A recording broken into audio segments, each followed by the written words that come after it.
If it isn't Counselor Tartaglia, Mr. Big Shot himself. Go easy on me, all right? I'm still recovering from the interrogation the real Big Shots put me through. Hey, comrade, it's been too long. I heard you came looking for me earlier. Nicest surprise I've had in a while. Good to see you too, Odette. I'm guessing you guys just got back from Sviatlo-Laidovka. How'd it go? Crisis averted? It went fine. How about you? Any new developments? Not really. Same as ever. Growing opposition to Project Stuja, and the usual rebuttals are starting to ring hollow.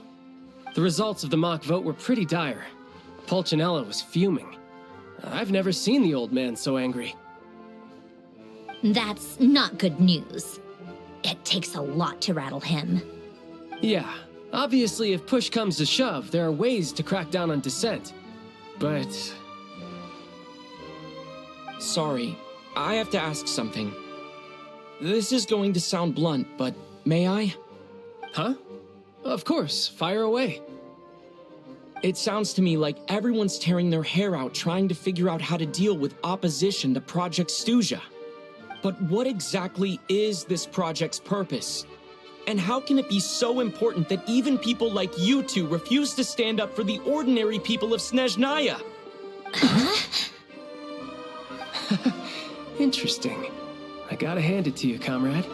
You sure don't mince your words. Excuse him? What does he mean, refuse to stand up for ordinary people? Oh my gosh. How does he dare speak to the Harbingers like that? Are you interrogating us now? It's okay, Sandrone. Let me explain. I think I understand where he's coming from. If I could, I'd take your side right now. In fact, my position's very similar to yours. I've only held back on casting a dissenting vote in the Vecha because the Tsarita would never let me get away with it. Still, I have a responsibility to the Fatui armed forces, so I do what I can to make their voices heard. Most of them are just regular folks from small towns far from the capital. I'm sure you've seen how much those kinds of places are struggling right now. Oh, and for what it's worth, I'm from Arepasak myself. Things aren't going so swell there either. The Tsarita wants to create a better, safer future for the people of Snezhnaya, but she's thinking long-term. I don't doubt that from where you're standing, Project Stuja seems to be creating all sorts of issues for everyone. But considering the Tsarita's vision for the future, these are sacrifices worth making. Sounds cold, I know, but I promise it's not as black and white as it seems. Maybe Sandrone and I can't oppose Project Stuja outright, but we're constantly raising our concerns in Vecha meetings. And even though we can't put an end to it, there are plenty of other ways to make a difference. We're trying everything we can think of, and so is Pulcinella. I respect Her Majesty the Tsarita and trust her decisions. But at the end of the day, I'm still just a normal guy who cares deeply about my homeland. And my family, who all live here. There's no way I would ever abandon them. As contentious as things can get within the Vecha, there's no selfishness or malice behind it. Everyone wants to get through this period as smoothly as possible. The issue is that there's no way of pleasing everyone under the present circumstances. Most of the time, we're trying to decide on the lesser of two evils, which obviously isn't a great look. But that is not the same thing as being blindly loyal to the Tsarita. No one's got their head in the sand here. We're all well aware of the way things are. We're just doing our best to make it work. In fairness to Sandrone, she rushed to Sviatlo-Laidovka's aid the moment she heard that people were in danger. And even Tartaglia, who used to only care about the thrill of the fight, is clearly doing his best to rise to the demands of his new role as counselor. Hey, come on. There's only so much we can say, so don't press us too hard. Look, I know how untenable the Tsarita's position looks if you don't understand her motives. Maybe you've heard already, but she's currently leading her army on a campaign to the east to defeat the monster that's been causing these brutal blizzards. Striking that monster down will be a significant step in dealing with the present energy crisis. As laser-focused as she is on realizing her lifelong ambitions, she's still putting time and energy into taking down this powerful monster. To me, that says a lot. If she thought Snezhnaya and its people didn't matter in the grand scheme of things, Why would she waste her time on something like this?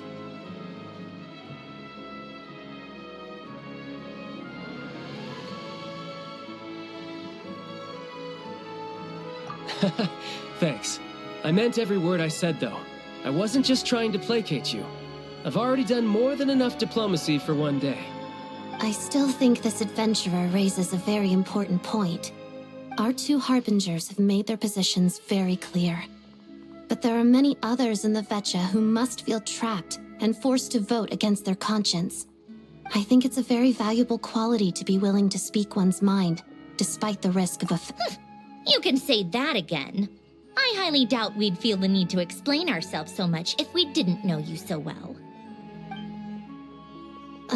Forgive me, adventurer, but might I be so bold as to ask about your background? How is it that you can converse so openly with two harbingers?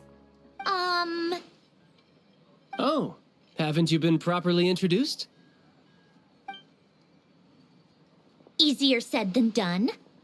I like to think I'm not the kind of person who goes around busting open people's old wounds. I've only learned his name so far, and no details of his experiences. Is something wrong? Uh-oh. Is there no avoiding the subject of Rosaline? No, it's just... all right. I guess there's no getting around it. This is the world-renowned traveler who helped resolve the storm terror threat in Mondstadt, cleaned up after the mess I made in Liyue, and then went to Inazuma, where there was a duel before the throne, in which the traveler defeated Rosaline. Oh. I'm sorry. I didn't think you two would be seeing much of each other, so I figured it wasn't worth bringing up. It's fine. It was a long time ago. It's fine. Sorry. I just remembered that we have a rehearsal coming up. Please excuse me. I should get going.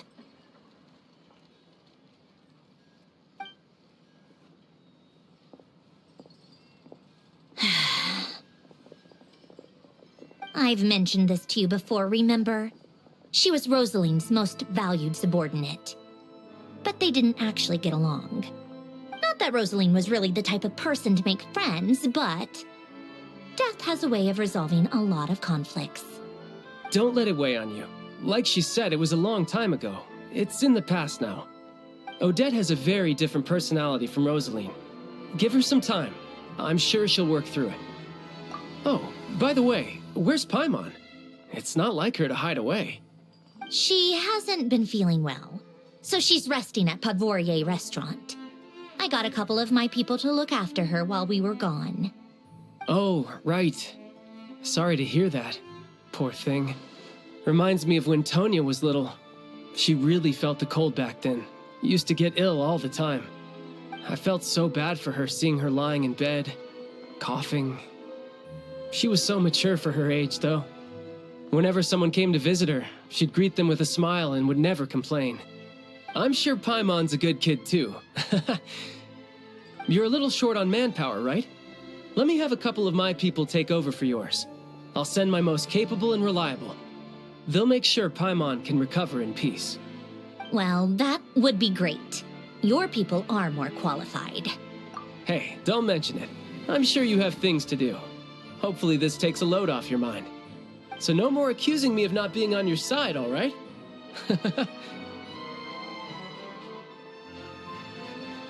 Already?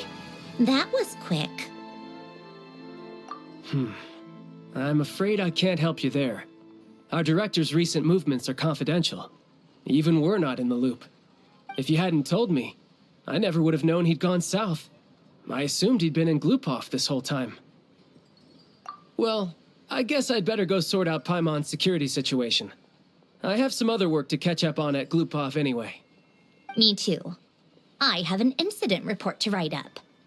Let's leave it there for now.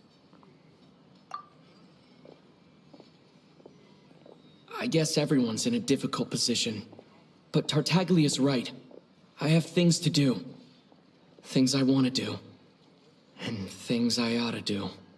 To start with, I should ask Alosha if he knows any way to help Svietlo Lydovka.